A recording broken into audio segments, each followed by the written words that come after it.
To begin our conference today, I'll just say Happy Year of the Water Tiger. The previously postponed 25th Annual Southeast Early China Roundtable, better known as SEECR, is now officially open. Pause for riotous applause. Thank you.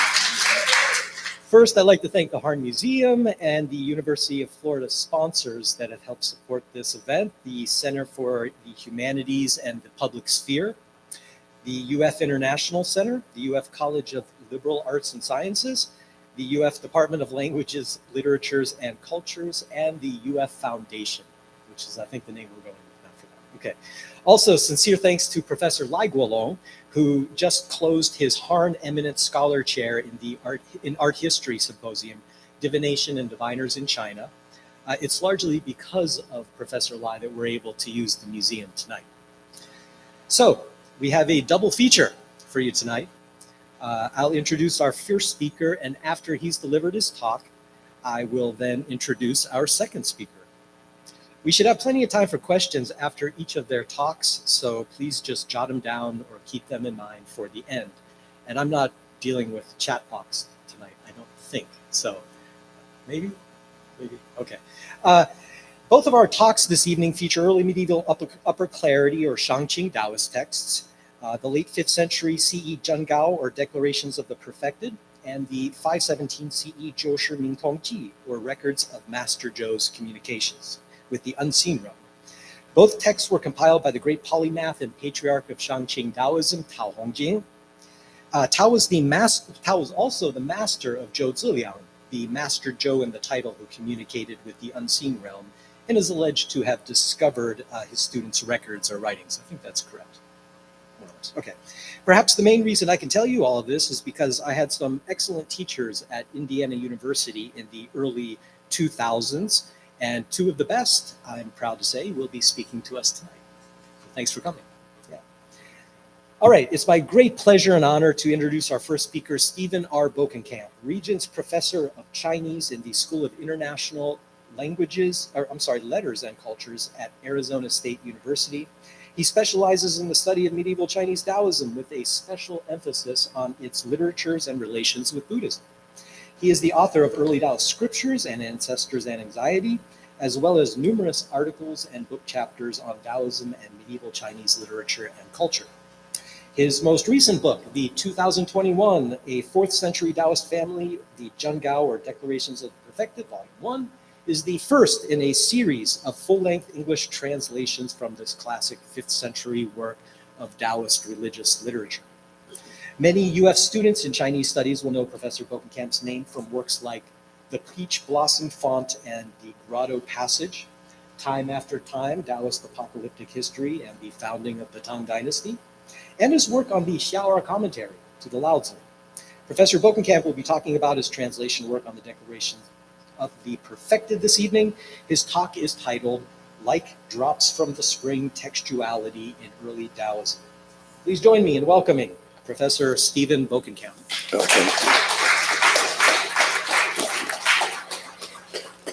Thank you very much, Steve, for an overly kind introduction. It's really great to be here and to speak to you all and to all of you out there.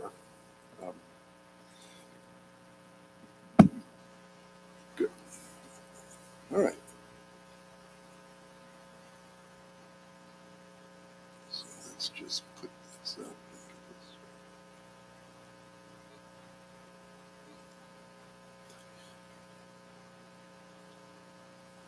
So there we are. Again, thank you very much.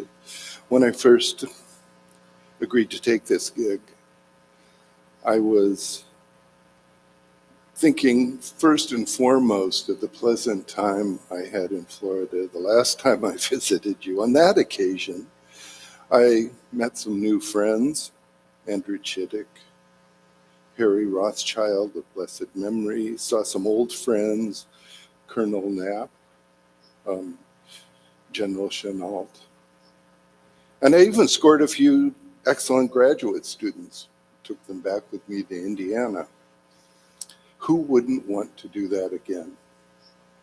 So thank you for inviting me very much. Thank you for the committee. Thank you, Steve, for setting everything up. I have to admit right at the beginning that I imagined a rather different kind of event as I was preparing this talk. I imagined a warm Florida winter evening. We were all sitting outside around some picnic tables, having finished a wonderful dinner, and maybe you were on your second or third glass of wine. That's the kind of talk I prepared. I thought it would be really nice for me to entertain you with some of my philological travails. So that's the sort of lecture I prepared for you this evening, and it's too late for me to change it now, and you'll just have to put up with what I've brought for you. What I want to talk about are my troubles. Everybody loves hearing about other people's troubles, so please sit back. Let me first lay out for you some of the textual issues that I was lucky enough to actually notice. And then we can talk about them. And I'll explain to you why I was lucky to have noticed them. Lucky. Yeah. I'm about to report to you that a book I wrote has a major flaw in it. So lucky, yeah, this should be fun for you. Maybe not so much fun for me, but this flaw kind of shows the kind of problem that I've confronted in trying to talk about how Taoists borrowed things from Taoism. They adopted, they borrowed, they assembled, they reassembled, they reconfigured, they stole, they plagiarized. And I wanted to kind of try to get a handle on that by looking at one particular problem, and that was the problem of rebirth, which came into Daoism. It seemed to us at the time, right about early in the 5th century, in just one big mass. In this book that I'm showing you the cover of here, I discussed, among other things, the Taoist adoption and the concept of individual rebirth. I tried to categorize the gradual appearance of rebirth from the 3rd to 5th centuries into a generalized rebirth, the more traditional Buddhist complex of ideas, which eventually made it into the Lingbao scriptures, starting in the early 5th century. The Buddhist complex of ideas, including universality of rebirth, a series of other lives, ethical causality, that sort of thing. Also merit transfer, the idea that through ritual practice one could do something for those people who were destined for bad rebirths. And I tried to distinguish that from what I called specialized rebirth, the sort of rebirth that is portrayed as an ethical or non-ethical reward for only a lucky few. Specialized rebirth, I argued in that book, was a feature of the scriptures composed by Yang Shi between, say, 361 and 364, and included in the Shangqing scriptures that Steve Corey has just mentioned. Scholars had noticed a few scattered references in Yang Shi's writing to people who were said to be reincarnations of their own 7th generation ancestors and the like, but only a few. Thus, I called it specialized rebirth rather than generalized for the general population. The Shangqing scriptures, scholars had long held, was barely impacted by Buddhist ideas at all. So it made good sense. They would have barely acknowledged the universal laws of karma and retribution that became such a part of Taoism, beginning with the Lingbao scriptures. That all made really good sense, except there was one thing we probably should have noticed in retrospect, and that is in the Zhenggao itself, which was collected from the writings of Yang Shi, there was a version of one of the earliest Buddhist scriptures, the SEECR, the sutra in 42 sections or paragraphs, however you want to translate that. Should have alerted us that something was going on, but for some reason we didn't notice. So you'll have seen this coming. I was wrong about the introduction of the idea of rebirth to Daoism. The imprint of Buddhist ideas was accepted into the earliest Shangqing scriptures and at a far greater level than any of us had realized at that time, and that time being, the end of the 20th century. The reasons I didn't understand that then is that when I wrote Ancestors and Anxiety, I did not have access to one of the key pieces of evidence, the Zhuan Xingshijia, which is a Paleo and Stein manuscript that's been pieced together by Ofuchi Ninji. This is what the only available copy I had, the lithograph found in Ofuchi Ninji's Tonko Dokyo Zokurokuhen, looked like. You know, I had used the main text of my transcription of the purple text when I wrote early Taoist scriptures.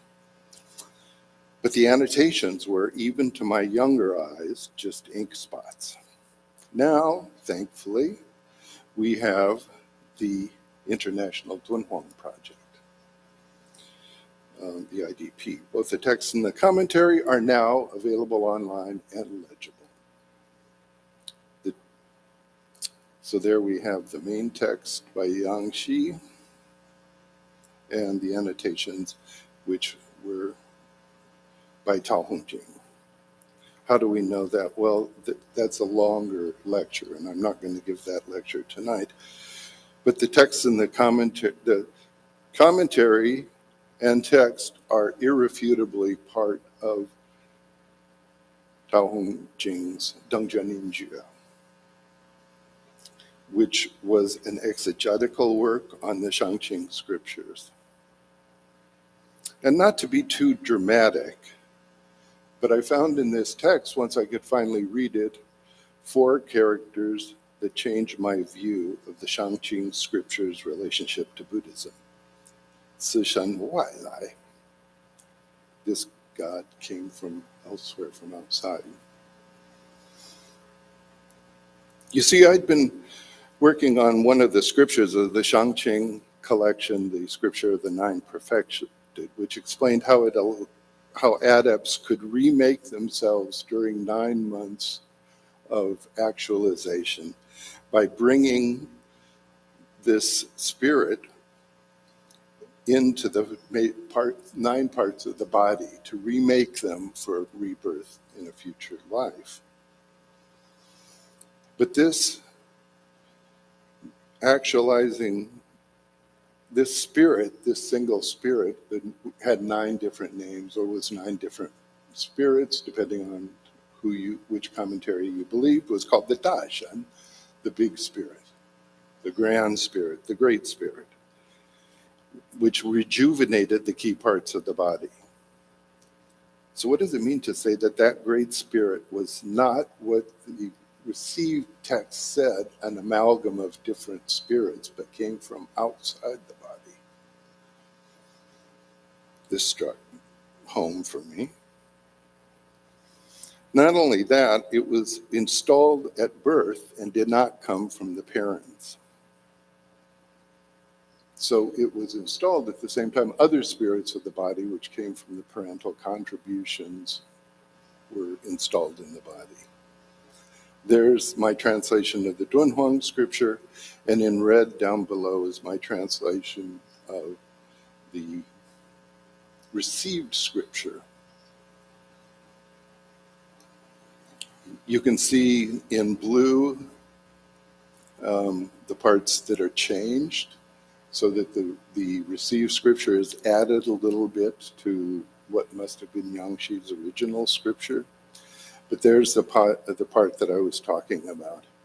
This spirit comes from outside the body and fastens itself to establish the whole body, not like the 3 cloud souls or the 7 white souls. The received text said that the Great Spirit is born of the void. And then it goes on to tell you that it's born from an amalgam of spirits already in the body with spirits from the cosmos or from chi brought into the body through practice. It's all fairly complex. But fortunately, in this particular Dunhuang manuscript, we also have Tao Hong Jing's annotation. He tells us precisely who the Great Spirit is supposed to be. And the most interesting thing about it is he says precisely that it's an errant light or something, a shuang, however you want to translate that term, that breaks out of the tomb and infuses the fetus to form the person. It comes from somebody else's tomb.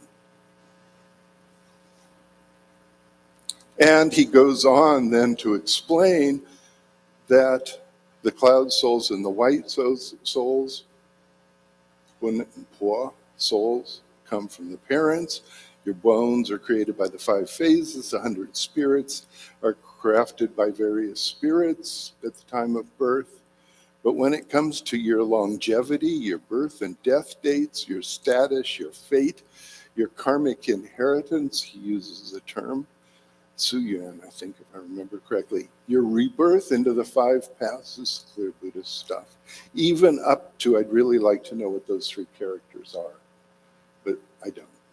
Maybe something like Mietu, something, which was the Taoist term for, and the Buddhist translation term for nirvana. It's all due to the Great Spirit. Everyone has a Great Spirit, they just don't know it. So what's going on? Not to bore you with this too much, but what happens is that this is the Buddhist Atman, the single spirit. And this single soul that came in with Buddhism seems to have been handled by Yangshi in the following fashion. He just put it into the already packed human body, which is already full of motivating spirits, and you can just get one more. It's very seldom when we do this kind of work that we can trace the history, the birth and death of an idea, but in this case we can. Because this idea was not long-lived. It was a response, one Taoist response to Buddhism among many. And it seems to have begun with Yangshi writing around 363 or so, give or take some years. Then we have Tao Hong Jing's commentary explaining it for us, and then we have a death date. The Wushang Miao, the collection that was done in the northern Zhou around 580, already has the refinement to the scripture of the 9 perfected that we see in the received edition. So scholars like me, looking at it before, we use the Wushang Miao, this collectania, as our watermark. We're unaware that this earlier version of the scripture existed. Good.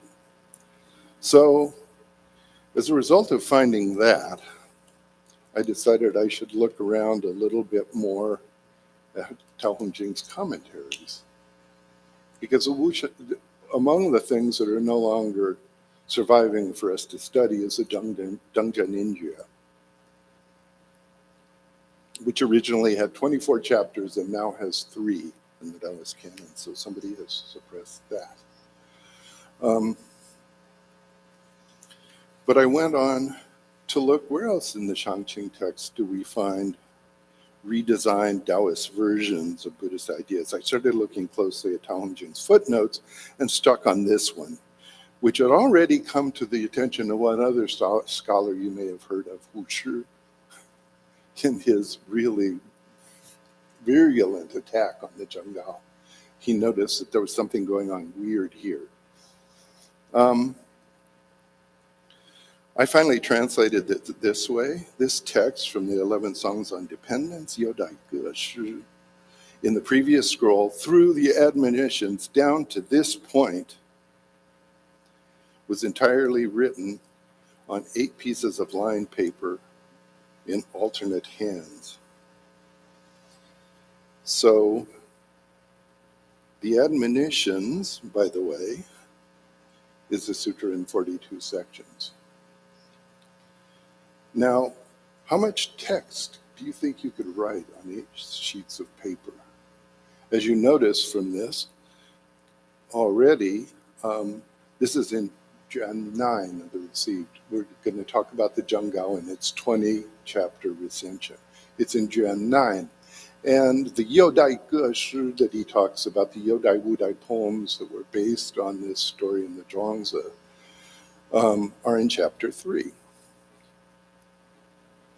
So that's a lot of terrain, a lot of textual terrain between the two. Just looking at the Zheng Tong period Taoist canon, you'll notice I did the math, and subtracting the commentaries, you come up with 18,870 characters. This is about what Hu Shi saw, because this is what he wrote about it. Now, fortunately, when I discovered this little note telling me that these things had originally been on 8 pages of lined paper, I was at IAS in Princeton, New Jersey, Institute of Advanced Study, and Hao Chunwen, a scholar of Dunhuang studies, was visiting Buzzy Teiser. So I thought, I should go and ask him how many pieces. Because at the time that Hu Shi wrote, of course, we didn't have the kind of riches of archaeological finds that we have now.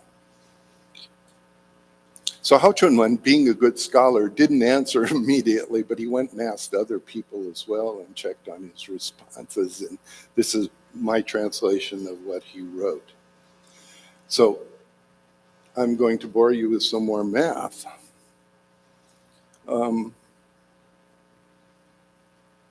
What he's saying basically is that 18,870 characters will not fit on 8 pages.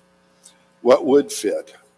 Well, if you look at just the things that Tao Hongjing mentions from that point to here, and you imagine that they were to side by side. By the way, when he says Qianzhuan, it doesn't mean a previous chapter. It means his previous chapter, and Tao Hongjing had divided the Zhenggao into 7 scrolls. So his previous scroll and the current 20-chapter previous scroll are not the same thing. But the number of pages or number of texts, amount of text that should fit on 8 pages should be approximately the same. So if you add those all together, you get 2,550 characters, and that's about right, according to the information that I got from Hao Chunwen. And in fact,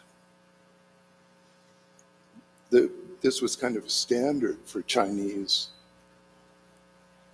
scriptures written formally on lined paper. The one I showed you of the Ziwen Shengshiju at the beginning of this talk consists of lines of about 17 to 19 graphs per line and 20 lines per page. So about 360 graphs per page, or 2,800 graphs for 8 pages of text. This also includes the Sishar Zhangjing, so maybe the god names were on a single line or something like that. 2,550 is about right. We may be missing some stuff that was on those 8 pages, but there couldn't have been much more than that. And what that proves is really disturbing. That's that the Zhenggao, as it has come down to it, is not in the same form it was in when it left Tao Hongjing's hands. That's that simple. And that the Buddhist elements have been removed. So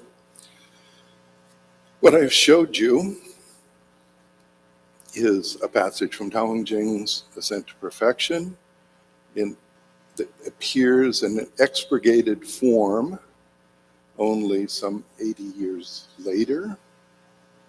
And it appears in the same expurgated form in the Ming Taoist canon, that a passage from the Fangzhou perfected that's the Yodai Wudai Shu, and Yangshi's copy of the sutra in 42 paragraphs, which came from his gods, written on special lined paper, perhaps displayed in the court, and we know that parts of Zhenggao were actually displayed that way. Originally appeared in one piece in the declarations, and now has been divided up and perhaps truncated. So the other thing to notice is that all of this textual tampering happens to Buddhist texts.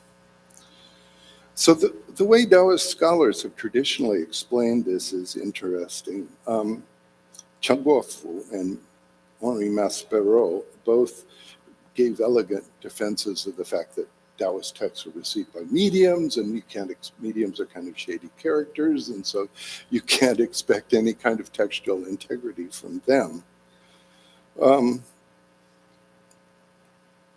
So that was at least a step, an improvement over the earliest idea that the whole Taoist canon was written by Ming imposters, right? So at least we're making a little bit of improvement, but still. More recently, Zhang and Pettit have had recourse to an idea that the reason Taoists could change their scriptures, and that Taoist scriptures, well, how do I want to put it so fungible, is that there's a real copy in the heavens, and human copies are just, and we do find that idea, human copies are just that we don't have access to what a real Taoist scripture would look like. And the story that they are basing themselves on is this idea of, it actually shows up in the Zhenggao. Yangshi, probably goaded by his patron, Xu Mi, who says, you know, you go into this meditation chamber every night and you come out with these elegant poems, but they're all in your handwriting. What's going on in there? Those aren't written by gods. You wrote those, right? And so Yangshi says, no, they're actually written by the gods. I'll ask her. And so he did something nobody ever want to do. On July 25th, 365, he goes in and asks Zui Wangfu and the Lady Wang of Purple Tenuity, why don't you write anything? And to his disappointment, she says, okay, I'll tell you. Get out a brush and paper and take this down. So he knows she's not going to write anything again. And what she said is, our descended effulgences, our physical appearance is void and mysterious. There's no road by which it can be sought. Our words issue forth from the void. There's no substantial way to trace them. Flowing on the instant, transforming and vanishing without hindrance, these two activities, appearance and voice, rise and sink in dark waves. This isn't good news. But then she goes on to talk about writing. Due to the written traces, as to the written traces from the gods, the hushed intricacies of our celestial secrets would be revealed by this putting them into script, in shapes transmitted to a world of dust and turbulence, revealing themselves to skeletal beings and subject to the push and pull of the mundane world. Above this would tarnish the songs of the reclusive perfected, and below destroy our prohibitions about separation. This writing is something we will not do, something not allowable under spiritual law. So this is powerful, writing about why Taoist texts are not the originals, and she goes on to talk about the devolution of writing, and you've probably seen this. I know my teacher, Michelle Strickman, used to talk about this all the time, the devolution of writing and how human script is its base form. What's happening here, what's interesting here, is that the Chinese are becoming aware of other scripts, whereas before they had no idea that there were other scripts that actually revealed the secret unseen universe the way that Chinese script does. So, but I think that there's more to it, and we should consider, I want to end with one thought. And that is that we don't want to look at Daoism alone when we're thinking about questions like this. We want to look at the history of writing in China itself as a whole. It was of supreme importance.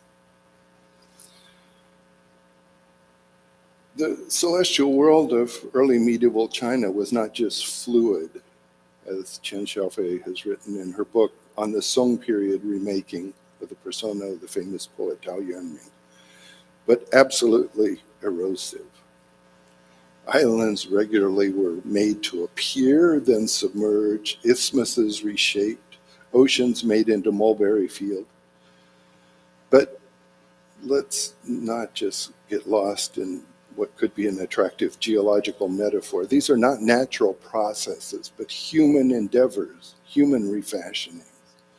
As Tian Xiaofei more helpfully pointed out, Tao Yuanming has long become a text, collectively authored by generations of readers who are at the same time scribes, editors, commentators, anthologists. Readers, scribes, editators, anthologists, we could add, for the case of Daoism, priests, mediums, priestesses, nuns, plagiarists, memorists, printers, summarizers, retellers, so on and on.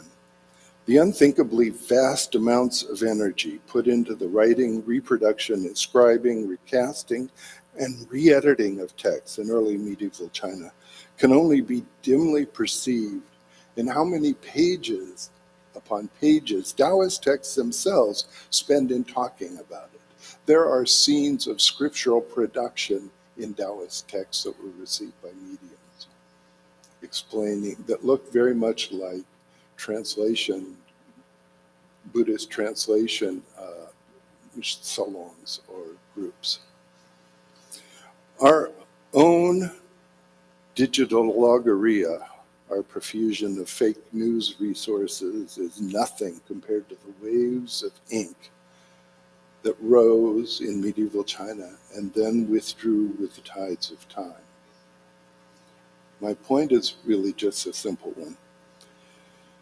We should approach the written records of early and medieval China with humility, and wherever possible, name the period when the text we treat came to be what it is today, and before we speculate about what it might have been before. We should, in the face of all the solid-looking textual foundations, be forthright about what can be known of the past and what is lost to us. And more fundamentally, I think we need to keep studying the textuality of this most textual of all civilizations, because I don't think we really fully understand that aspect of the Chinese past just yet. So, thank you very much.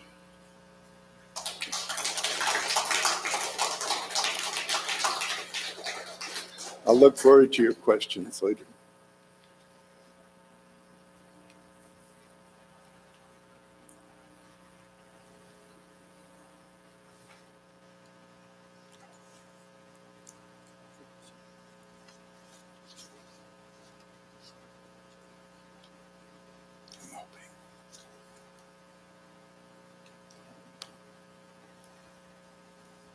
So once again, thank you, Steve, for the talk. Our second speaker today is also a very great opportunity. Dr. Campany, professor of Asian Studies and Religious Studies at Vanderbilt.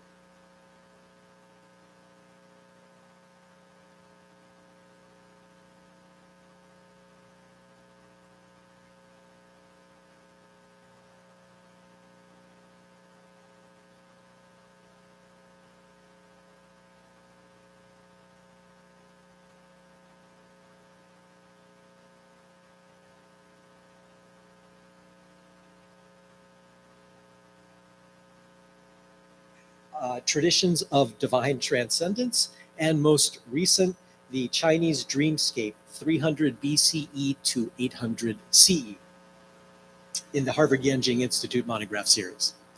UF students in Chinese studies will know Professor Campany's name from works like Ghosts Matter, The Culture of Ghosts in Six Dynasties Zhirguai, Two religion thinkers in the early Eastern Jin, Ganbao and Gehong, in multiple contexts, and his 2015 A Garden of Marvels, which has inspired me, and because of student interest, to offer a course on strange writing here in Florida next year. It is Florida after all, right? So Professor Campany will be talking about his work on the dream records of Zhou Ziliang. His talk tonight is titled Master Zhou's Dreams. Please join me in welcoming Professor Robert Campany.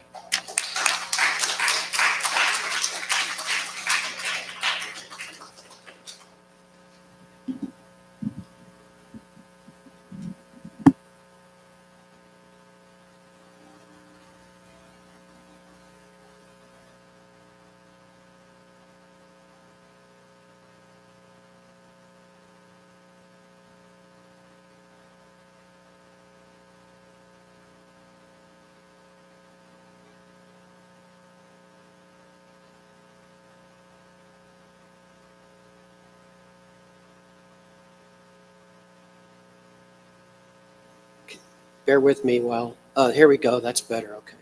Sorry, Eric, thank you. Let me get this in my pocket.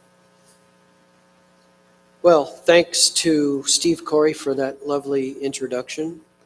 And I didn't even get down all of the entities that are making this event possible, so I can't thank them all, unfortunately, but I'm very grateful to be here with you all and grateful that you all have been able to come as well. I look forward to our deliberations over the next day and a half. Also, before I launch into this talk, I have to apologize. Well, not really apologize, but acknowledge that most of the, not all, but many of the translations you'll see are done by Steve Bokenkamp. I may have tinkered with them here and there a little bit, so if some of the translations seem familiar, it's because they appear in Steve's partial translation of this text in that Donald Lopez volume from 1996, I think, Religions of China in Practice. Also, I have to apologize because my slides, as you see, are a lot more boring and inelegant than Steve's were. Sorry about that. Analects 7.5, as probably everyone in here knows, has Confucius voicing a curious lament.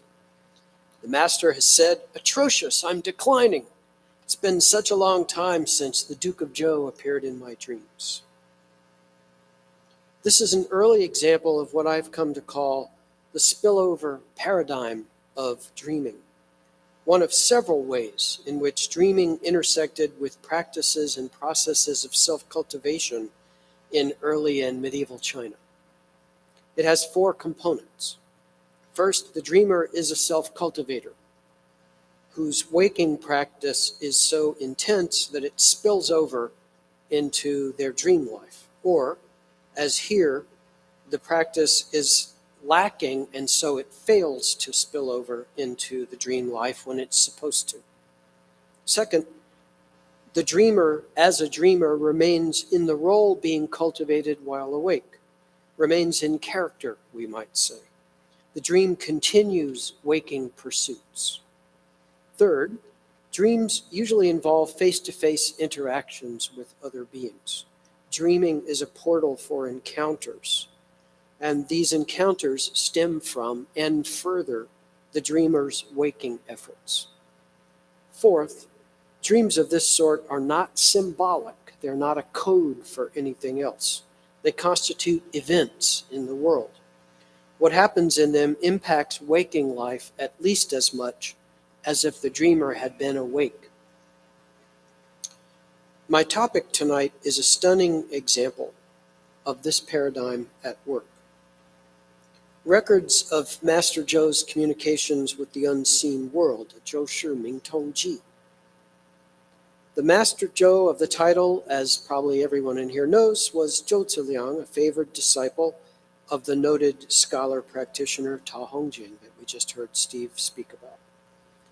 During the years 515 and 516, the young man recorded dozens of cases in which deities, most of whom had already entered the repertoire through revelations to Yang Shi 150 years earlier, but some of whom had been previously unknown, appeared to him in a series of both waking visions and dreams.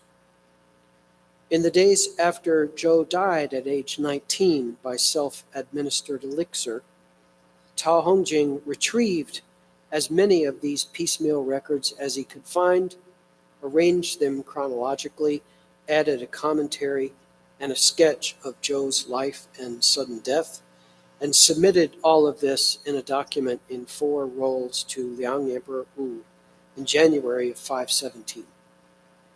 The text is certainly one of the most striking and important dream records, I think, ever produced in China.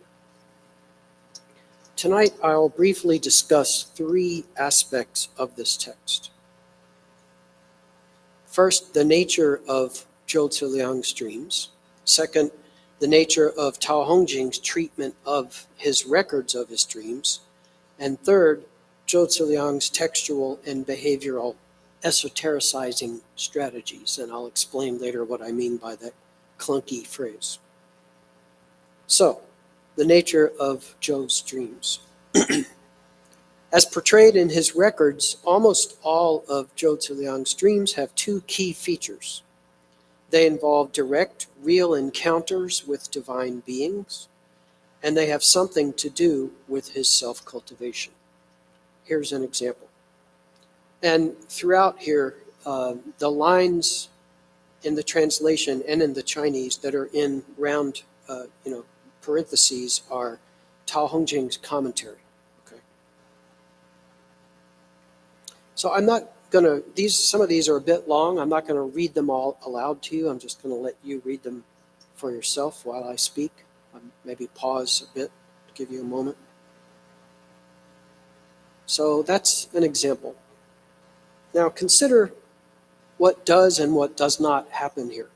What does happen is that Zhou comes face to face with 3 key Shangqing deities, traverses a cavern heaven to reach another mountain, enjoys celestial music along the way, inspects a register of transcendence, he might have seen his own name there, and is instructed by 2 of his divine interlocutors.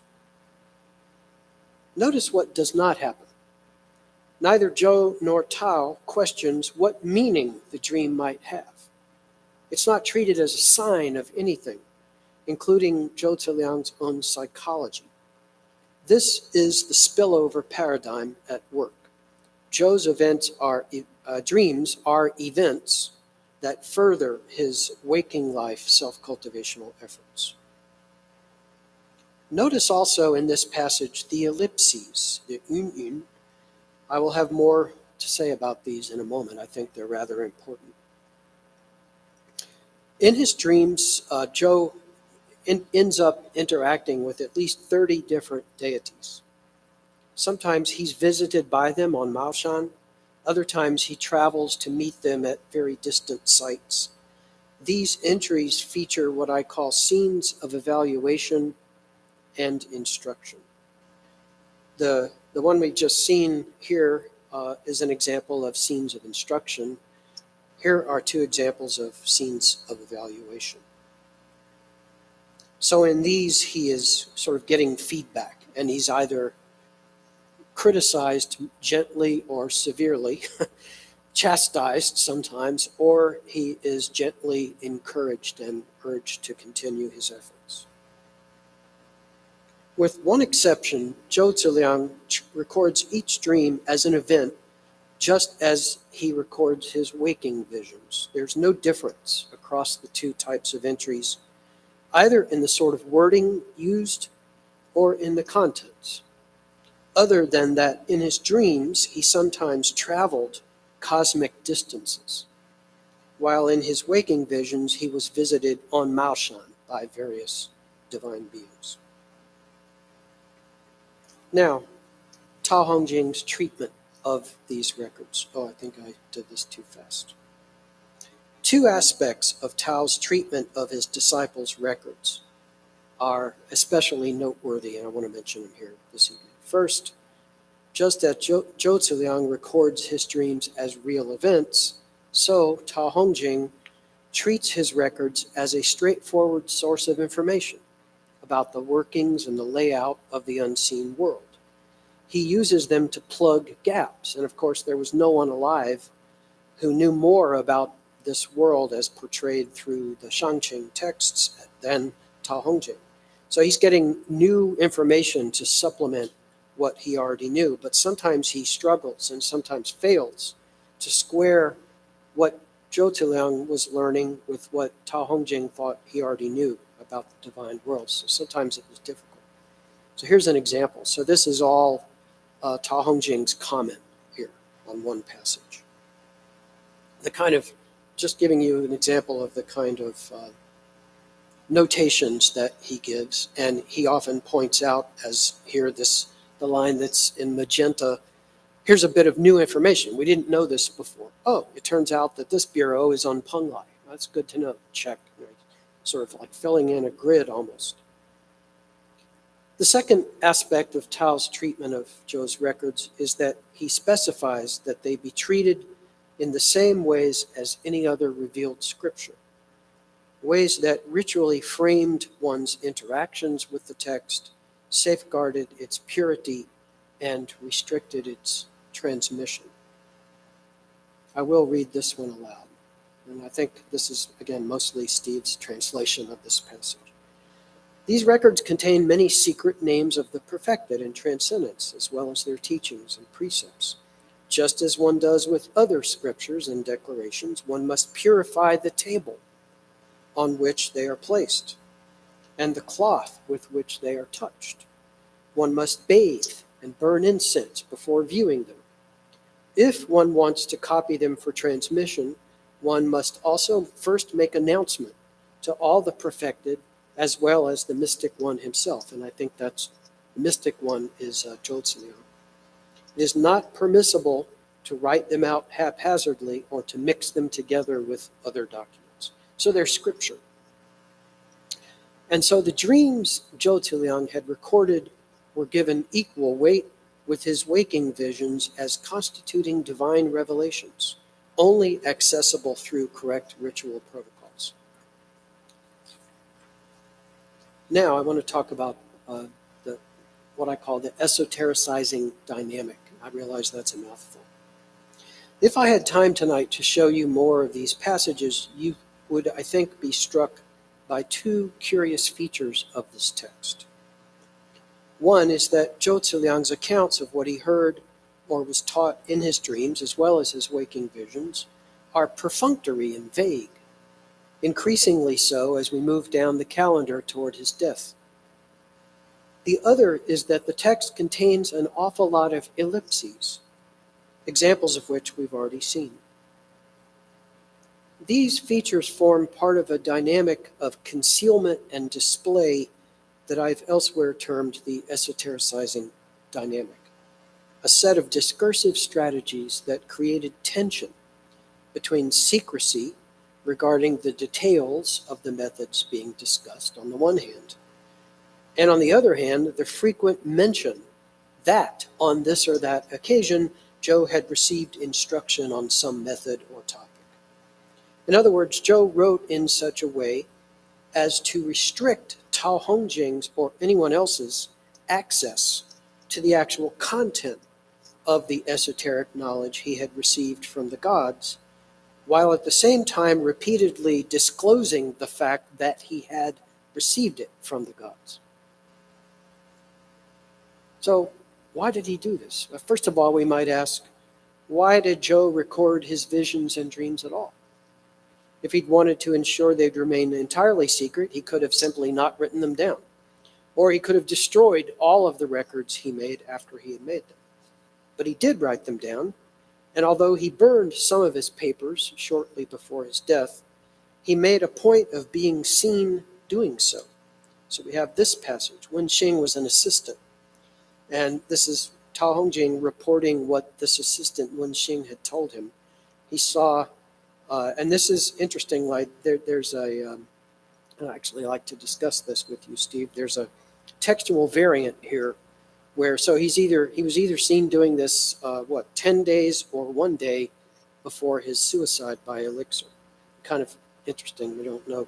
Anyway, shortly before he died, he allowed himself to be seen burning bundles of writings. Tao speculates that Zhou may have burned these records because they contain matters he was not permitted to reveal. That's a quote.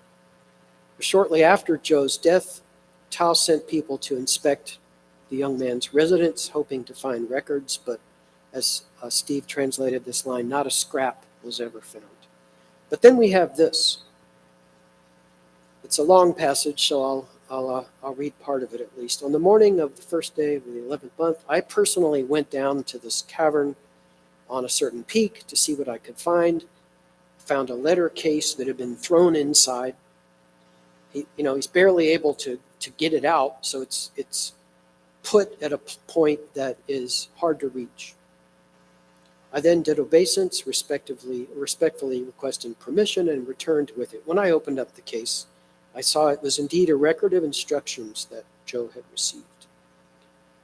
And then he goes on to say some things about, at first we have relatively complete records, and then from the 8th month to the end of the 7th month of this year, only scattered entries, briefly outlining what had occurred and saying only, and so on. I cannot fathom how he could have experienced further events like these and still not preserved a record of them, or else not written them down in detail, but only abbreviated them in this way. As I think on these things now, I fear we will never know more. This is a revealing passage. Zhou burned some records, but sealed others in a case, which he threw into the mouth of a nearby cave, where it seems he anticipated his master might go looking for traces. Many a Taoist story, after all, relates how some rare substance or secret writing might be retrieved from a cavern if one was lucky. Then there's Tao's reaction to what he found. He bemoans Zhou's more and more frequent use of the ellipsis to stand in for details he'd decided to omit, yet wished to signal that he had omitted. We might say that the ellipsis performs the esotericizing dynamic at the level of the sentence. Most of them are typeset in today's printings as though they're part of Tao's commentary. But I think this is wrong. I think every single one of them were written by Zhou himself. It would not have been like Tao Hongjing to leave something out. This was Zhou's doing, I think. They point to a more that he had experienced but was deliberately withholding from what he left behind. Other moments, increasingly frequent as we move down the calendar, signal even more explicitly that there was much Zhou could have written down, but chose or was told not to. All of the following passages I'm about to show concern dream experiences. And Tao's comments, rueful comments, as we'll see, are not only in parentheses, but also colored differently so you can easily distinguish them. So after narrating some, and these are all, like I said, these are all dreams. So after telling something about what he learned in this dream, Zhou wrote, I was told much, but unable to write it all down. Tao Hongjing, this must have been something quite marvelous. Here's another example.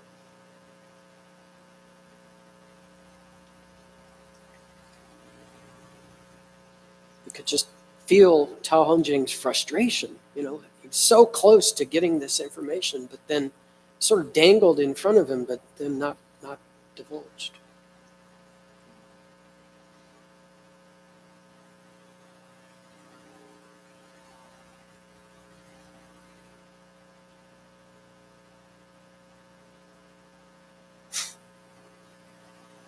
It's a kind of torture, I think, for Tao Hongjing. The teacher's frustration is palpable. Tao Hongjing positioned himself as the curator of this new information about the workings of the unseen world. Compared to every other reader, Tao is an insider, with respect to his knowledge of Shang, except maybe for Steve Bokenkamp, who I'm starting to think is the rebirth of Tao Hongjing. Tao is an insider with respect to his knowledge of Shangting materials, his relationship with the young visionary, who was, after all, his disciple, and his familiarity with the Bodhimanda at Mount Mao. But even he finds himself beside us, on the outside, looking in sometimes. There was much in Zhou Ziliang's experience that neither Tao Hongjing nor we are privy to, but Zhou made sure that his master and any future readers would be well aware of this fact. This aspect of Zhou Ziliang's writing practice, I think, mirrors the pattern of his face-to-face interactions with both his own family and his teacher over the months when he was encountering gods. Here's how Tao characterized his disciples' behavior. So, I'll let you read that.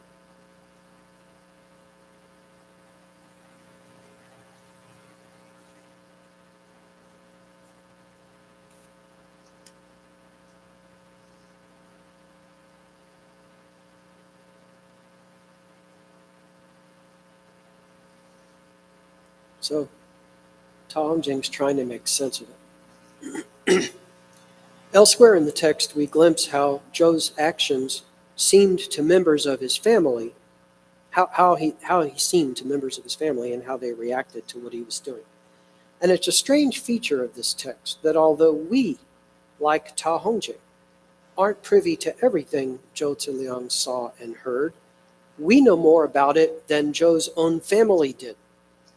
For we are privileged to read at least something of the encounters that motivated him to act in the strange ways he did, riddled with ellipses as the accounts may be, while his family could only be mystified by behavior that to them remained absolutely inexplicable.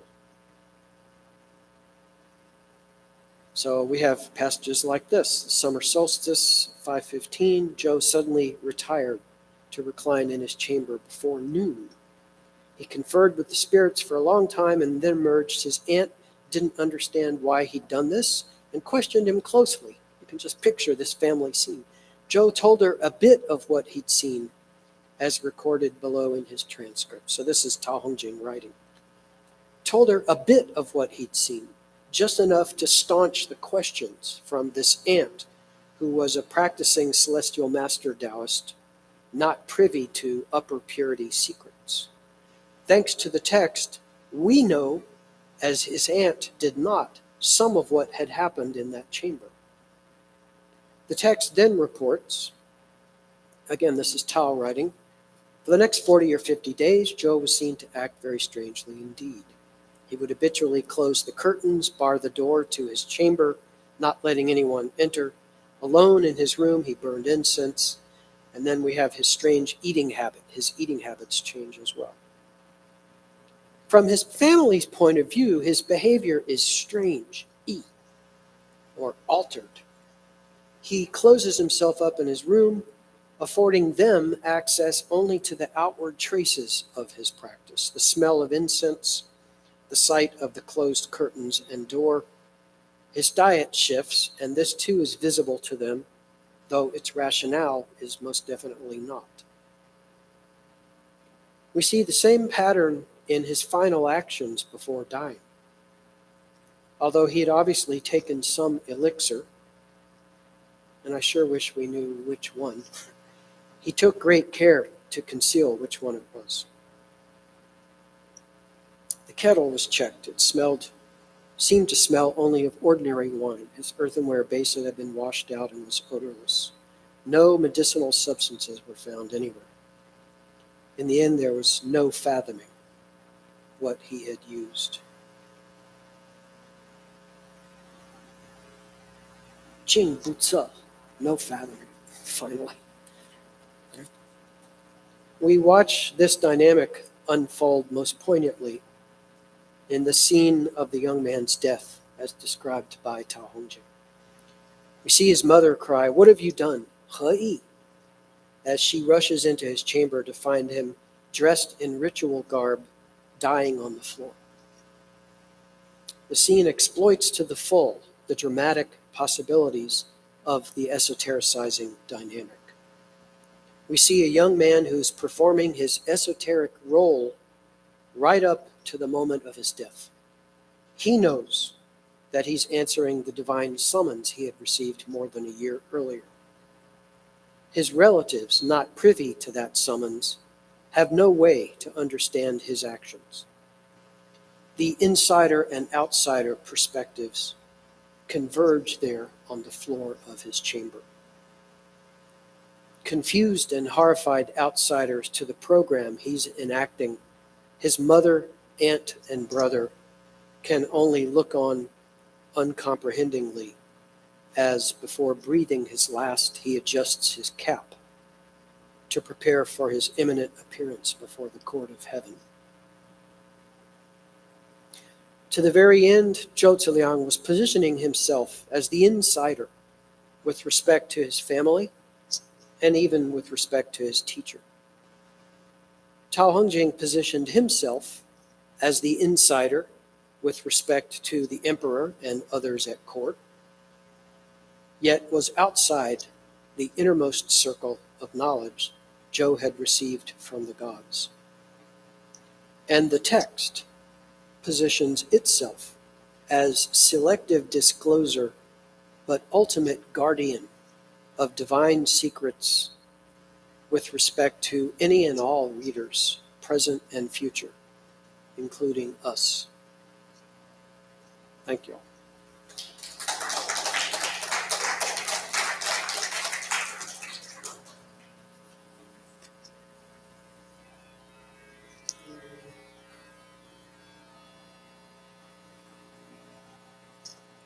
Thank you so much. Would you both like to come up here, or would you like to take questions over here? And we would like so you.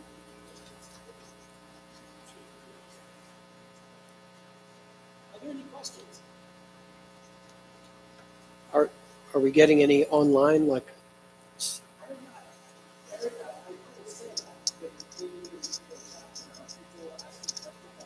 Not currently. I will keep my eyes open now that you've mentioned it. Okay.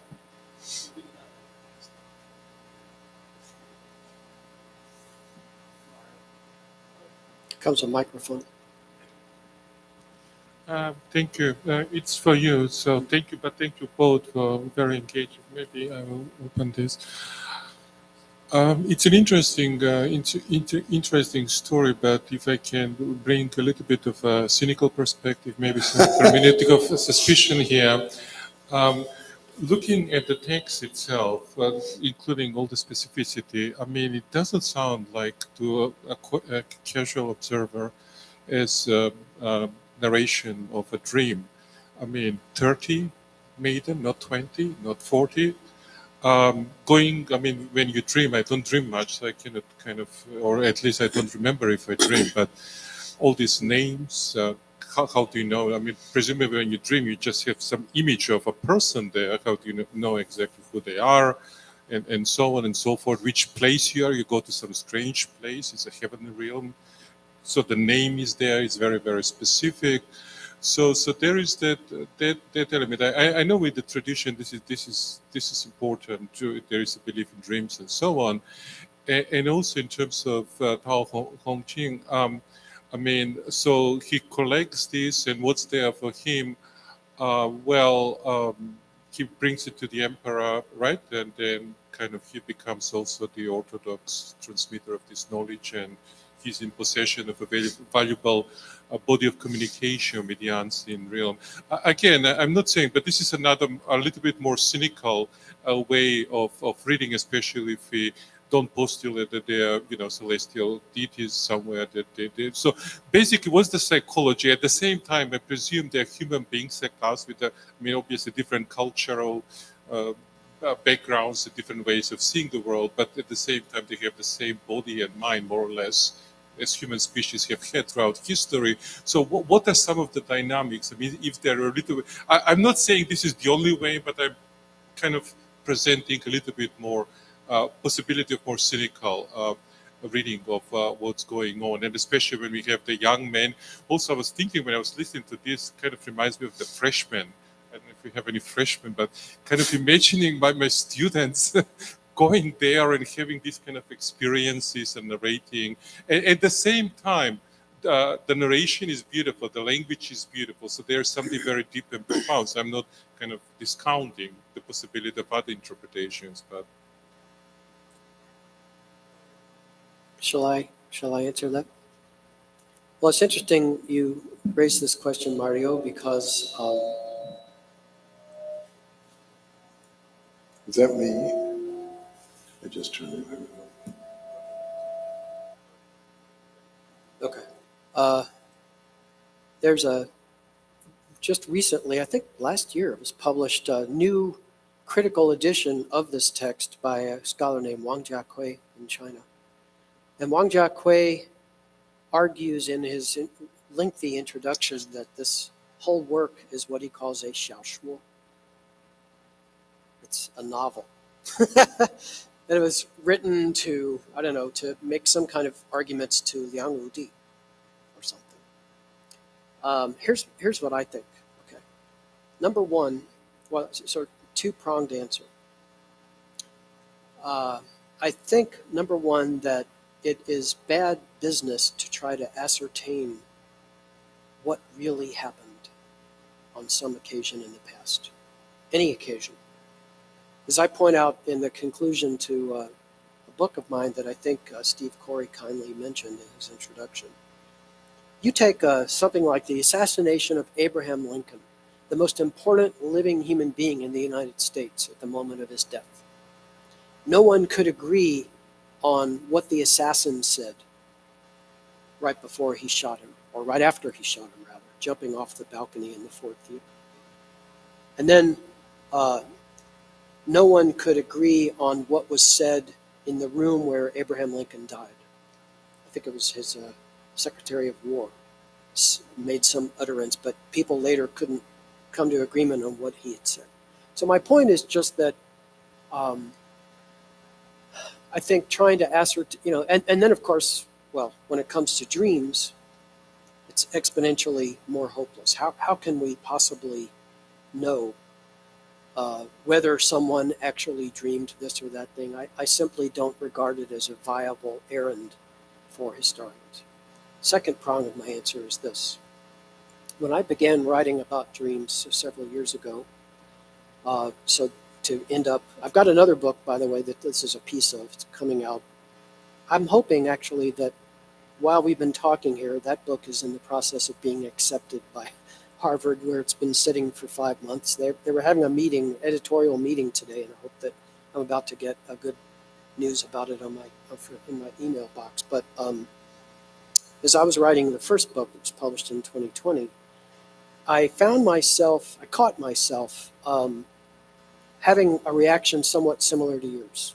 Things like, well, my dreams are like this, so how can these dreams have been that way?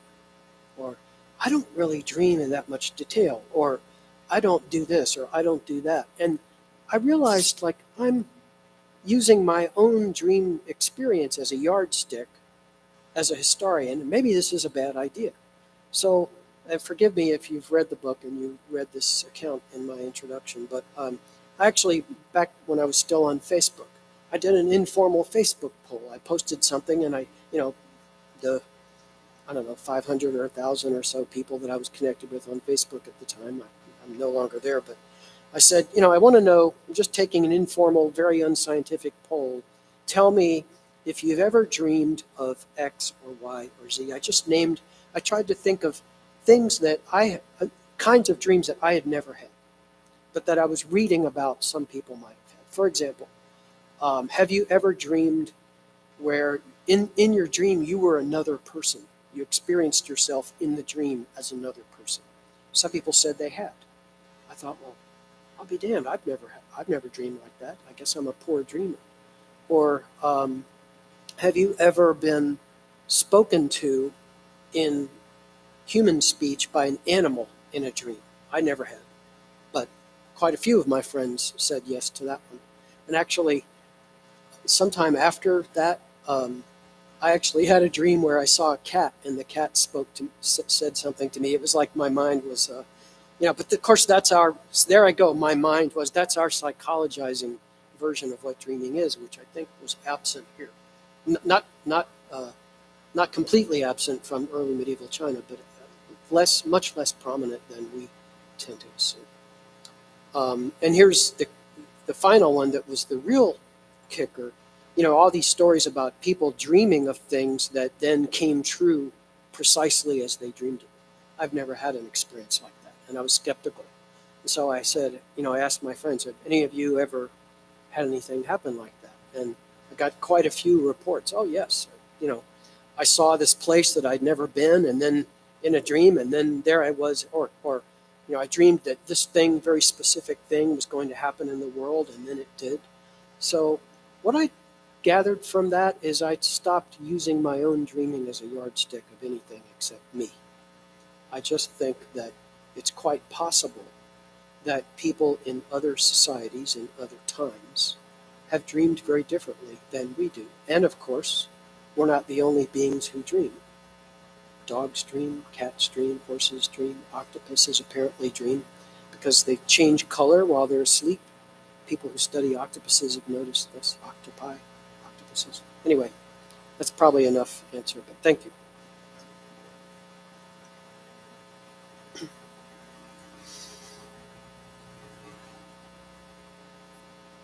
Let's see if I causes more problem. One other aspect of that question that you asked about length of the accounts of dreams. Well, you ain't seen nothing yet. Because if you take a look at Rob's, I think it's in your second book, the accounts from the jungle of Yangxi's dreams. They were, this particular group of people, Yangxi and his patron Xumi and his son Shuhui, at least, were in the practice of recording their dreams. And dreams were very important to them, as they are today to Transcend Daoists, who also spend a lot of time thinking about their dreams and talking about their dreams. And so because of that, I think the chances of recording, at least in much more fulsome detail, what goes on in a dream is great. Yangxi had one that went on for, look, it must have been hours that he was dreaming, and he records it all, including poetry that was recited in his presence while he was dreaming. So it's quite amazing stuff. Look for it at your local bookstore.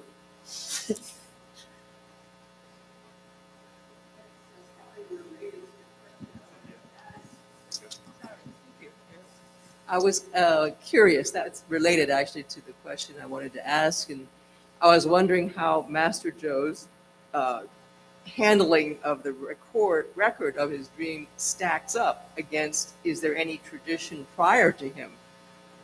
Where people are very reticent, is there a tradition prior to Master Zhou where people are reticent to reveal, or are they generally more forthcoming about what they've been instructed?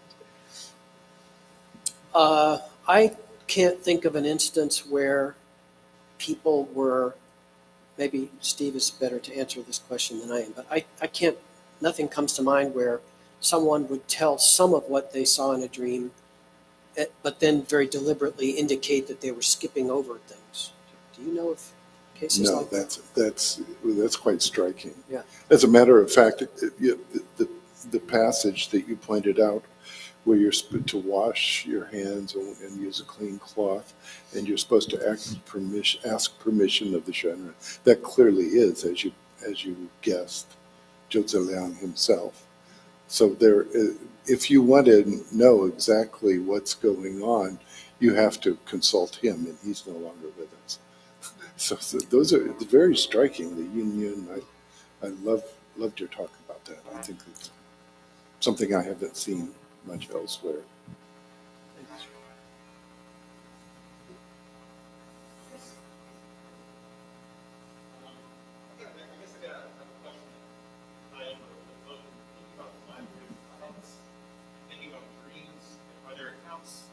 Are there accounts in which the dreamer actually gets to review the scripture that's in the Library of the Clouds or anything like that? Because it's just interesting because it seems like some of the records come across as like, it's spy. It's kind of spy language that they've been privileged with this information, and yet, they are the ones that get to know it, get to contain it, and they can't share it. And so I was wondering if maybe there's some kind of overlap there that. I think that Master Zhou's record seems to be sui generis in that it's pretty. I don't like to use the word unique, and I don't use it lightly, but it's the only one we have that seems to be of that fashion. And by the way, I was in China on sabbatical when Wang Jiakui was writing that introduction. I'm guilty of. It's your fault. It is in a way, because we were talking about the Zhou Tongji, and I suggested to him that it was that Tao Hongjing, had problems with the emperor, and this would have been a very convenient story for him to have told Liang Wudi, who was pressing him to, as we read in Michel Strickmann, to fashion an elixir. And once you made an elixir for the emperor, you have a real problem, because as every Taoist knows, it looks like death to the outside world, and you're standing next to the body of an emperor saying, oh, Oops. yeah, right. I killed the emperor. Right. This story and presenting this so I suggested in talking to him, I had this idea a long time ago when I was doing that translation. I don't know if I made a reference to it in that translation, because it was just, as Rob says, it's not the proper subject for a historian to pronounce on that. There's no way we really can. I think his prudent approach is much the better one, although, gosh. Well, and I think if I could respond to Wang Jiakui, even though he's not in the room, if he's watching, hello, Professor. Maybe. So Tao Hongjing took these fragmentary records. I mean, he talks about the size of the little pieces. They weren't even like whole sheets of paper. They seemed like they were scraps or little pieces. He arranged them chronologically. He told the whole story to set these records in a kind of context. This whole document was addressed to Liang Wudi.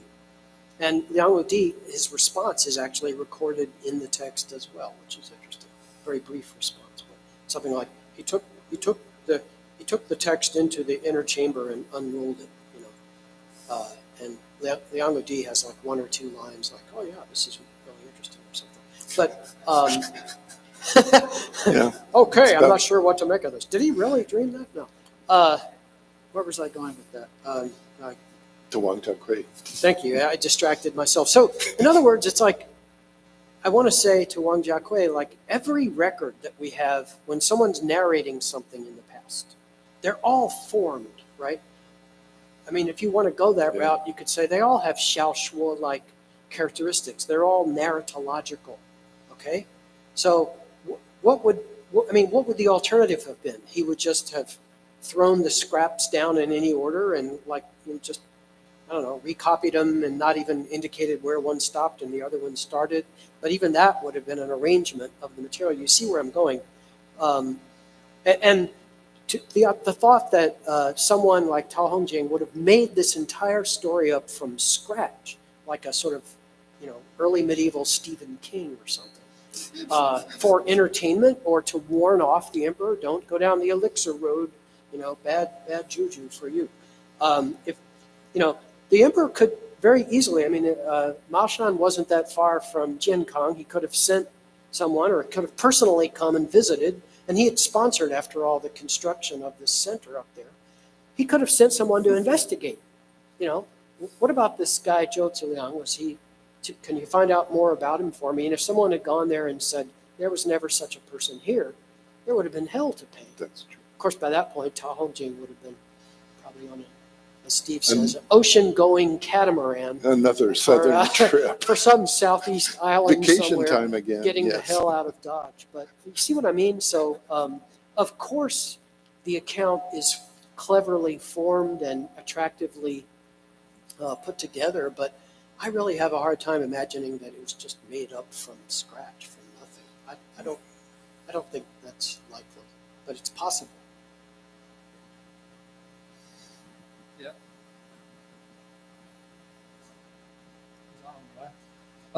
Yeah, this is a question for both Rob and Steve. Maybe it's just minor point. I see either in 真告 or at least in the 茅山志 when I worked. 周氏闽通记 is also has an alternate title. It's a 周氏玄通记. So Ming, we all know it's a dreamlike unseen world, right? But it's a xuan. If you just 玄通 mysterious, it's a typical Taoist idea. So maybe it's just in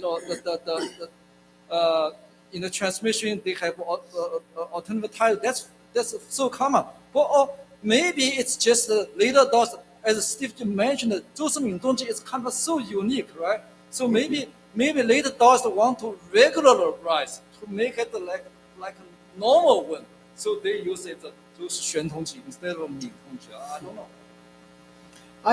I sort of feel like those two words are pretty much synonymous at least when it comes to this sort of phrase, like the title of a work. Just it could, yeah. Anyway, what do you? I'm not really certain. Do you think, Wanggang, that the original title was Ming Tongji and then it was changed to Shen Tongji, or was it the other way around?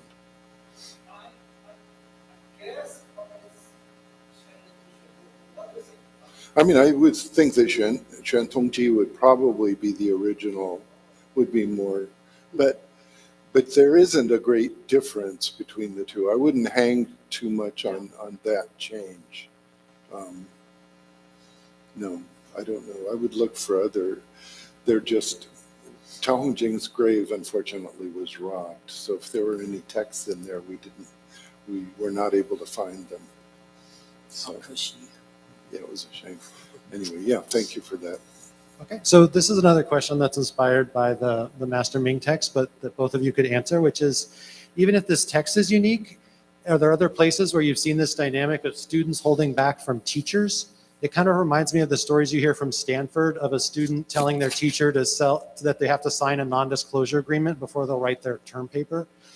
So Professor Bokenkamp, is that something that you can think of as kind of how lineages develop or other sorts of differentiations happen? And then the other more melancholy thing that it reminds me of is the kind of genre of teachers having to write memorials for students who killed themselves, right? I mean, that's something people have to do occasionally. And kind of how that, how the living professor does have a sort of status or kind of patina of association with someone, kind of he was a troubled genius, and kind of what that offers their own position. Do you recall, hi Daniel, by the way, do you recall the article that Strickman wrote? Actually, it was a talk he gave several times, and then left it behind for us to work with and finally publish. I think it was called Taoist Masters and Holy Fools. This contains several stories about, this is a whole trope in Taoist storytelling, of the master who, like Tao Hongjing, who is so wise, but yet doesn't recognize his student. This was maybe Professor Strickman's greatest fear. I don't know. There's several, I was thinking as you were asking, there's several examples like that in Shenzhen, where right. You have a student comes to study with a master, and then eventually it becomes clear that the student is better than the master. And usually what happens is the master says, "Can I become your disciple?"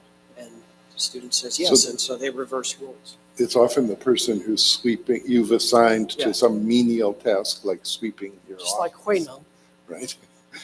And there was actually a female disciple, and I'm blanking on her name, of Tao Hongjing, who was one of Strickman's examples. So yes, there were a lot of examples of these kind of either where students were an unrecognized sage or could turn the other way sometimes. This was always there was the case of Xie Ziran, who in later accounts became the bad disciple who went off and roamed around the world rather than continuing to study with her Taoist master of the Tang Dynasty, who was Sun Chenten, I think.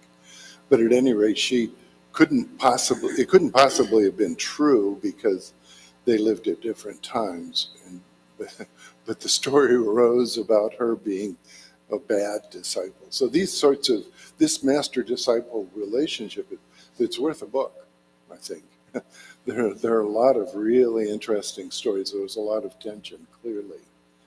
Yeah, I think there's a dissertation there, as they say. Yes. Also, Daniel's written his already. Just occurs to me in Shenshenzhuan, there's also several husband-wife couples practicing, and the wife turns out better than the husband. The husband gets jealous. In some cases, tries to kill his wife, and his wife flies out the window to escape the terrible husband. But, good idea.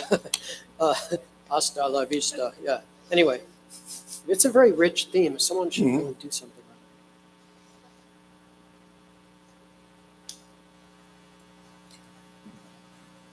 on it. My question is about calligraphy. So it seems calligraphy figures prominently in the successful transmission of text and the efficacy of the text. So I'm wondering, since we have the manuscript, is there any special characteristics reflected on the script written? And also, calligraphy in the aesthetic sense was very popular in the same period. And I also remember Tao Hongjing had some correspondences with Liang Wudi specifically on calligraphy. So I'm wondering if there is a religious dimension to calligraphy. Yes. Absolutely. Great question. Can I take this one? This is a wonderful question. In fact, I'm blanking on the name of the person who wrote the article on the connection between. I'll provide you with the article later if you would write to me. I'm not remembering the name of the. Pardon me? Yeah. Yes, I think that's. Well, no, it's not. That there's another article. Yes. Right, and anyway, this is a very rich topic that's only been looked at a little bit. Unfortunately, what we're dealing with these particular manuscripts from Dunhuang are not the original script of the Taoists. In fact, it seemed to have invented Xingshu and Caoshu styles, and were some of the most famous calligraphers of the Six Dynasties period were in fact Celestial Master Taoists. And they wrote those sorts of running calligraphy in order to quickly write memorials to the gods, and also in the case of Yangshi to take down the calligraphy of gods. There's a lot I could say about this, but I don't want to bore everyone else who's not interested in calligraphy. Tao Hongjing's father was a calligrapher. He collected the manuscripts of the Zhenggao based on their calligraphy. People at that time were valuing the calligraphy so much that they were making tracings of it so that he could collect both original manuscripts and tracings and match the calligraphy so he could authenticate the manuscripts that he then collected in the Zhenggao on that basis. He color-coded, this is my greatest regret, he color-coded all of his documents when he put together the Zhenggao, using red for some text, blue for another kind of text, and all of that's gone now. There's no way to see it, as well as the original calligraphy is not available for us to see. But that's clearly one. In fact, the perfected in the Zhenggao make reference to how when a person begins to perfect themselves, to become having their practice reaches a certain point, their outward manifestation starts to change, including the graphic style of their writing. So Taoists were actually showing off their superior attainments in the way they wrote as well, which we need a lot more study of this, I think. Yeah, thank you for the question. So the Taoists anticipated Pierre Bourdieu, because what you just said is sort of like, once you get the habitus really going in yourself, then you start writing like a god. You know, it's the habitus. Pierre Bourdieu should have read Taoism. He should have, yes. I thought that. Steve, while you're on the subject of Tao Hongjing and his background, and a fascinating talk, both of them, but really surprising to see this Buddhist element in these Xiangxing scriptures. To the extent that we can now say that there was a much more prominent Buddhist element in them. And I'm just wondering, if that can be further fleshed out with a little bit of historical background, as far as Tao Hongjing goes, father side, mother side.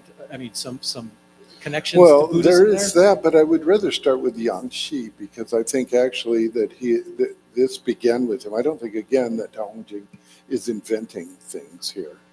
When he talks about when he provides the annotations, he's actually we don't have the original Xiangqing scriptures that Yang Shi wrote. Now it turns out that even the Zhenggao hit traces of his nightly kind of seances and visits with his gods and goddesses is not complete, and it's not in the original form. So it's really hard to talk about these. But what appears to me from looking at these 8 pages is that Yang Shi came up with the idea of 2 different sorts of Buddhism. There was a sort of Buddhism that came during the Han, and the story of which he tells in the Zhenggao, from Han Mingdi's dream of the golden figure, who is then, it turns out to be the Buddha. One of his officials knows who Mingdi is dreaming about. Speaking of dreams, this is a portentous one, very important one. And so the Han Mingdi sends people to get scriptures and bring them back, and they bring them back on a white horse, put them in the White Horse Monastery in Luoyang. This is the story, which is actually in the Zhenggao that he recounts it with a few changes that Tao Hongjing notes. And it's kind of strange. But then that's one kind of Buddhism. That's the foreign kind of Buddhism, the kind of Buddhism that went through foreign lands and was brought to China. But there's another kind of Buddhism, and it originated where Chinese always thought that transcendence lived in those floating islands off to the east, particularly in this island by the name of Fangzhou. And it's a more primordial kind of Buddhism. And those Buddhists actually cite, texts from the Xia dynasty and from the Shang dynasty that have been lost. And it's in these floating islands of Fangzhou. And that kind of Buddhism is actually Daoism. Who would have thought? So that there's this kind of tension going on. Now, this story was not, it turns out, widely accepted, but it's one of the many Huahu kind of stories, conversion of the barbarian stories of where Buddhism really came from. And so in rewriting the SEECR Jiangjing, one of the most intriguing things to me about that, not only did he rewrite this early scripture and put it in the mouth of his gods, a better version of it, in the mouth of his gods. We don't know if it was 42 chapters or whatever at that time, but it's one that was mentioned in early texts. It seems to me that some of the paragraphs actually came from Yang Shi's gods originally and found their way into the Buddhist version later. So there's this weird kind of interchange going on. If you don't know the text, it's 42 short kind of aphorisms or little stories indicating the main truths of Buddhism. And so instead of being about Buddhism in the Zhenggao, it's about Daoism. Yes.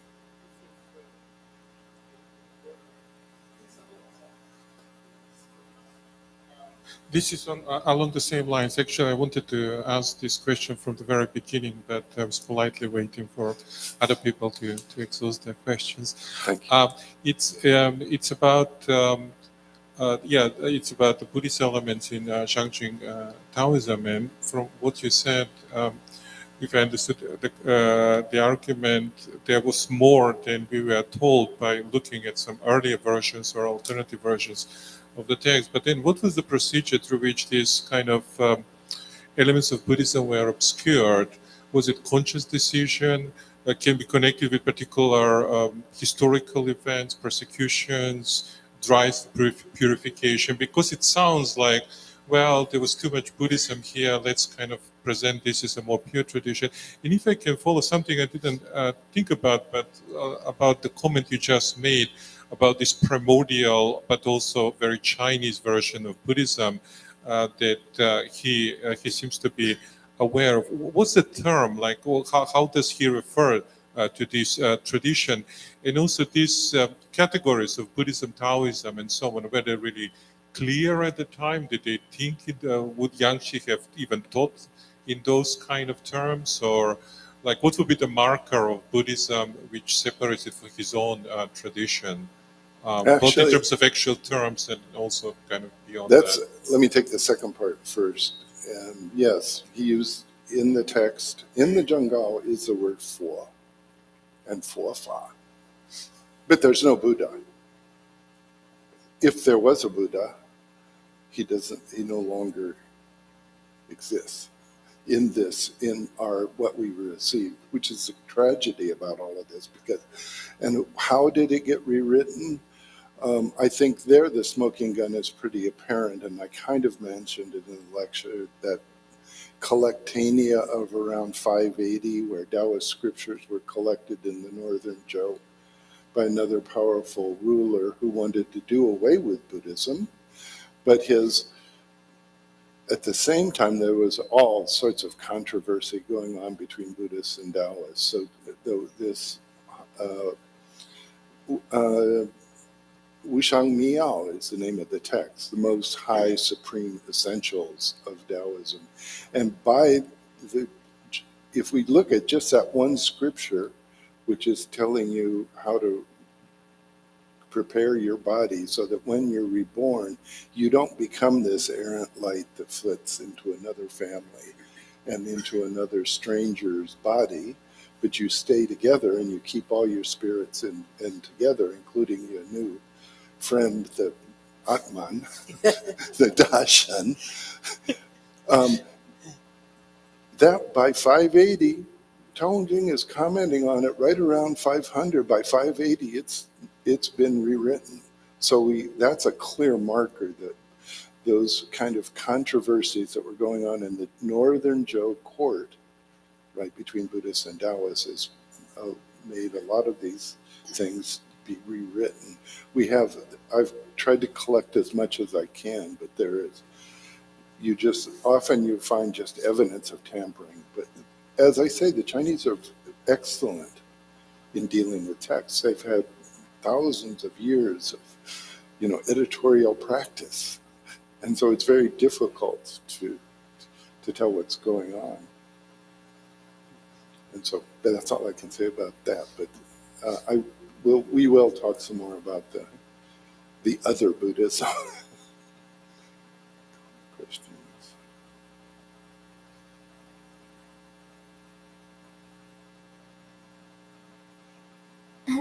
And Robin and Steve, thanks a lot for your beautiful presentation. My question is very simple, just the interesting to Zhenggao and Zhou Shimi Tongji. One of my questions is the direction. These two scriptures, the persons who communicate with the celestial being or the spiritual. First, for 周氏米通记, 周氏的周质量 always dreamed of. So your presentation, the title is Zhou Stream, Master Zhou Stream, yes. But the dream is, I think he's just going outside. And in Zhenggao, we just read this Furen and Jun Sen. They was coming down this Jiang. So this dream and coming down Meng and Jiang. So that's any different meanings or for we understand this dream, you know. I think it's different direction. One is the celestial beings just going down here, but the dream is not, or it's true they come down here, or that Master Zhou just dreamed somewhere, not in his room but some other place. Thank you. So I wasn't clear. What's the question there, or what, or was there a question, or I didn't understand. I'm sorry. Excuse me. The question is just, you know, that's very different. I think the communication of the master Taoist practice and master communication with the Taoist gods or celestial. One is the gods just coming down here, just like, you know, you two come here, just you come here. Yeah. But Zhou, Master Zhou, he dreamed of the god. So Yeah. Why in that case, in the Zhenggao case, it's descended. Yeah. So sometimes in Steve, you probably have something to say here too, but I'll Go ahead. Sometimes, as I mentioned, he's visited in his own chamber, just like those Yangshi passages where he's having this interaction in his own room on Maoshan in a dream. And then other times in a dream, he goes with one or more gods or goddesses and tours, you know, Fangzhu, Penglai, various cavern heavens, etc. You may wonder, like, so what was Zhou Ziliang's theory of dreaming? Like, it's probably some kind of soul travel, but that's not really discussed in the text. But what I emphasize is that whatever he thought dreaming was, which isn't discussed, the events are narrated simply as if they're events just like when he was awake.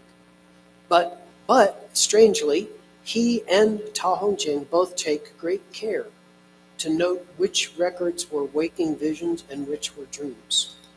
Ta Hongjing actually counts them up. And I found where I think he got the count, he botched the count at one point. But, you know, he's really interested in knowing which things were dreams and which things were waking experiences. And yet I see absolutely no difference in their contents at all. And that's, to me, that's what I call the spillover paradigm of dreaming. It's like Confucius, you know, I'm used to seeing the Duke of Zhou in my dreams, but lately I haven't been, so I must be doing something wrong. Steve? I think this is a good distinction. I mean, and there is none, except once in a while, there are strange things. There was one, I'm not remembering the scene exactly, where I think it's Zhou Ziliang's younger brother comes into the room and knocks over an umbrella and almost hits the god with it. But of course, the brother didn't know what was going on. But that's, again, now I'm looking at that scene differently, thanks to Rob's point, that it's another indication of verisimilitude. Remember that time you came in and tripped over the umbrella? Well, you almost hit the god with that. I mean, it's a moment that now Tao Hongjing is privy to that wasn't before. But other than those kind of minor, proofs, if such they are, the content seems to be the same for dreams. And it's interesting that the predictive content of Yang Shi's dreams that he records in the Zhenggao is also very similar to the predictions the gods make when they come down into the room and give him some kind of revelation about somebody's future. So the one watching both stories was Xu Mi, and he's given a prediction of his future both in a dream and in a revelation. And there's not a lot of difference, really. Yeah. Thank you for the question. Thank you.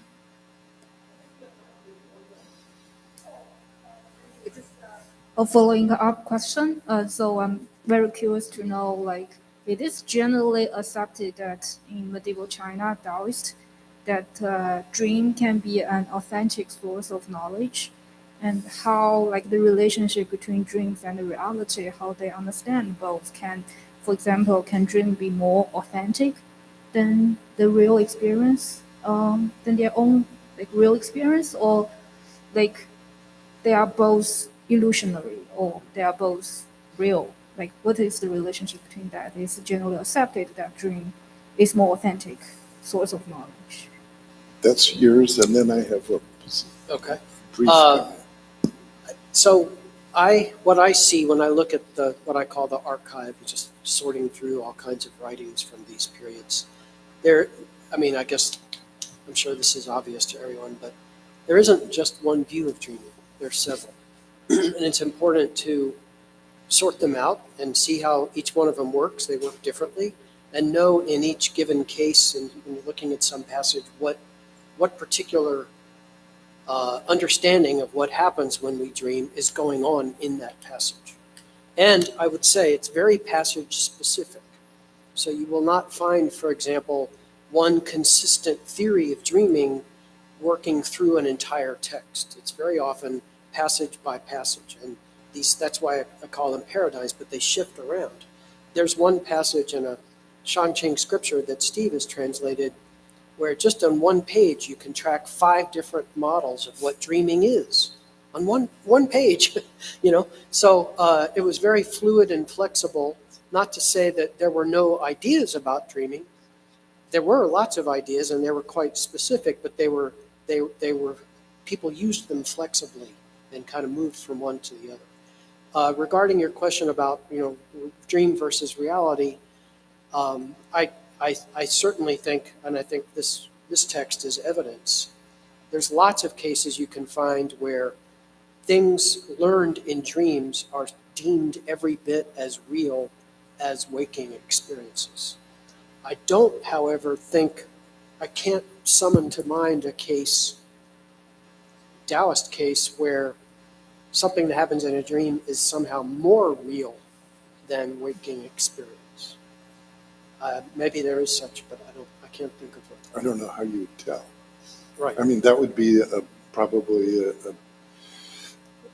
scholarly move that I wouldn't want to engage in. Yeah. That kind of determining that kind of thing. But I will end with one tale about the importance still of dreams in Daoism. I spent a night riding in down a rainy road, headed toward the southern March Mountain. Yeah. And with me, the companions in the car was an elderly Taoist priestess and a young disciple who'd been ordained not too many years before. And the young disciple was not Chinese, so that will tell some of you who it was, I suppose. But the person who'd just been ordained was not Chinese, but had just been fully ordained as a Taoist. And the young disciple was recounting dreams, very vivid dreams that she'd had to the elder Taoist, and looking for explanations. And of course, the explanations she used were the Western kind of psychological, what do the images in this dream mean psychologically? And the elder Taoist woman was, in no uncertain terms, shutting this line of inquiry down. You need to pay attention to your dreams, but they're not what you think they are. And we need to talk about this in greater detail. Anyway, so I'll end with that. But look forward to Professor Campany's book. That's my advertisement for your book, Rob. Thank you. Thank you all. Thank you all. Thank you all.